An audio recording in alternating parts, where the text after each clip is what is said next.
Again to stand here in front of the Holyrood home for the terminally corrupt, criminal and insane.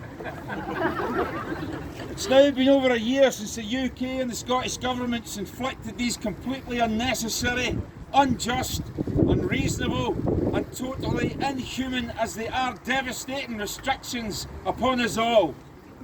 In that time we have witnessed criminal stupidity on an unprecedented scale, resulting in economic disaster, mass unemployment and misery meted out to an entire population with callous indifference.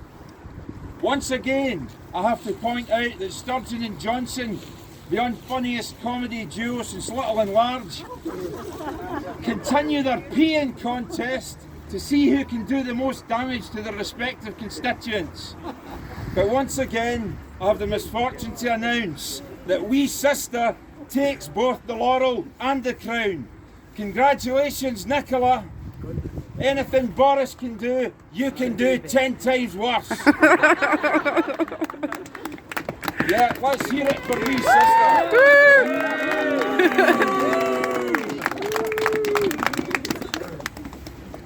Okay. So, but lest we forget, we do need to purge the sturge.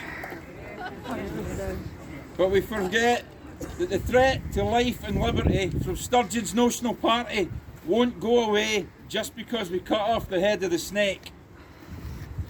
Waiting in the wings, we have the likes of Humza Useless, the alleged Justice Secretary, a man with such contempt and hatred for the people of the country that gave his family refuge and allowed him to attain high office that he spits out the word white like it was so venomous that it was a disease.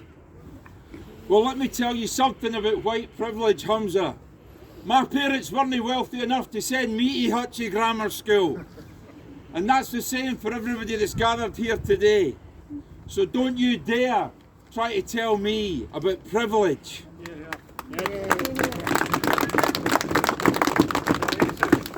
Do not be duped by the SNP's talk of freedom and independence.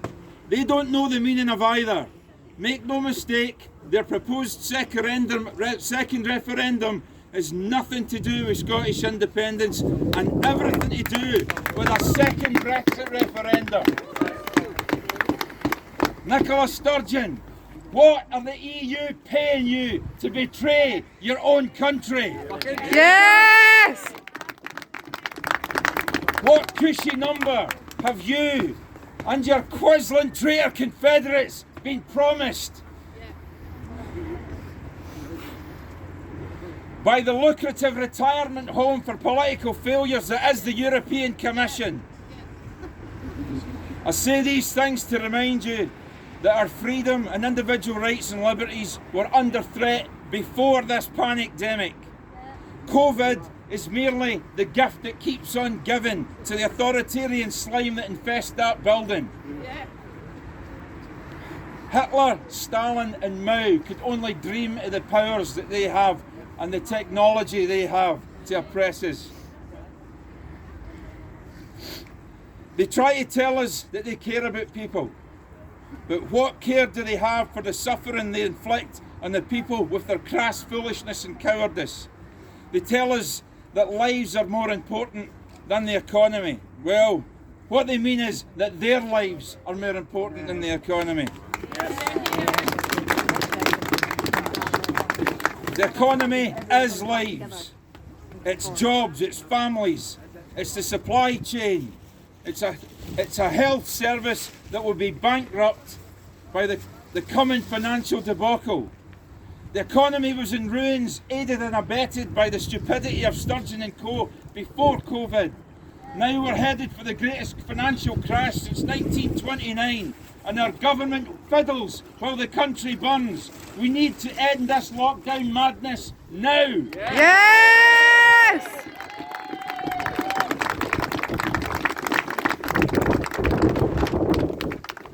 Yet, while Humza's hate speech bill gathers momentum, a bill so insidious it will criminalise you for what you say and read within the confines of your own home, Though as things are going, we'll no need to worry because none of us will have a home. And we'll like it. Aye, and you'll like it as well. What are the opposition up to? What great ideas have the Scottish Conservatives have to offer? What valiant efforts are Dougie Ross and co involved with to stop the SNP? Well, Dougie is out to save the Union. The UK Union, that is, not the European Union. Although his predecessor, Ruth Davidson, was a committed Euro-communist. We have the Unionists versus the E-Unionists, and neither care about Scotland or its people. Neither care about the collar. They only care about who's holding the leash. The goddamn ship has hit the iceberg and is sinking fast. And what does Dougie Ross want to argue about? Whether the ship's band should be playing God Save the Queen or Scotland the Brave. It's an irrelevance. Absolutely. Where is your opposition to the hate crimes bill? Where's your opposition to the erosion of our civil liberties and free speech? Where's your opposition to the destruction of the economy and Wee Sisters' draconian lockdown? Nowhere to be found. If it wasn't for the Union, your party would have nothing else to exist for. Nothing! What are the Scottish Conservatives actually for? Anybody? It's certainly not to protect us from the excesses of the National Party, because they both are singing for the same woke hymn sheet. They may argue about the tune, but it's the same lyrics. Do us all a favour, Dougie. Take a break from refereeing football matches and start doing your job. Start opposing in a meaningful way. The clue is in the title, opposition. Yes. You and the Conservative Party have equal blame in the destruction of this great nation because you lack vision and are devoid of anything remotely resembling courage. So what's to be done? Hang them. It's tempting. Tam, you've painted this grim vision of dystopia for us. We already know the problem, but what's the solution? There's no simple answer, but first and foremost, we must end this useless and destructive lockdown. We must show our defiance in the face of tyranny. Take courage from our brothers and sisters in England, Italy, Austria and Netherlands. We stand with them physically and in spirit in their fight. What can they do to us? Fine us, we will not pay. Lock us up, we're already locked up, you clowns. At this rate, being put in jail might break the monotony. Businesses must reopen and we must lend them our support. How about a mass lock-in in a pub? Good luck to anybody trying to get me out of an open pub. We have to continue to make our voices heard over the silence of the legacy media.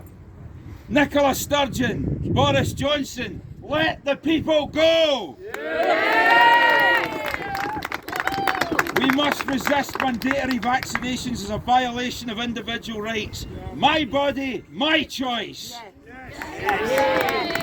Give the jab to those who want it by all means, but leave me out. But most of all, people, we have to force big government back behind the ramparts and into its cage where it belongs. It's government that needs to be locked down and oppressed, not the people. Yes. We need to start taking care of each other. We need to start taking care of each other in our communities, in our families. As long as we ask government to feed, clothe, house, educate and medicate us all, we will pay the price, and that price is freedom.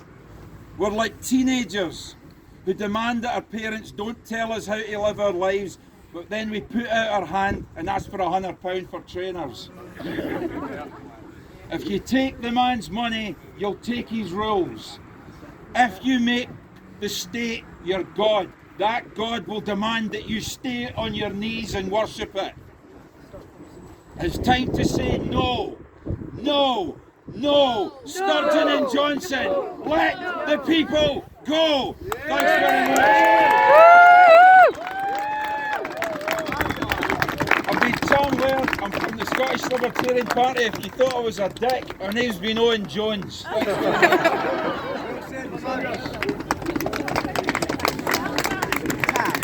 much.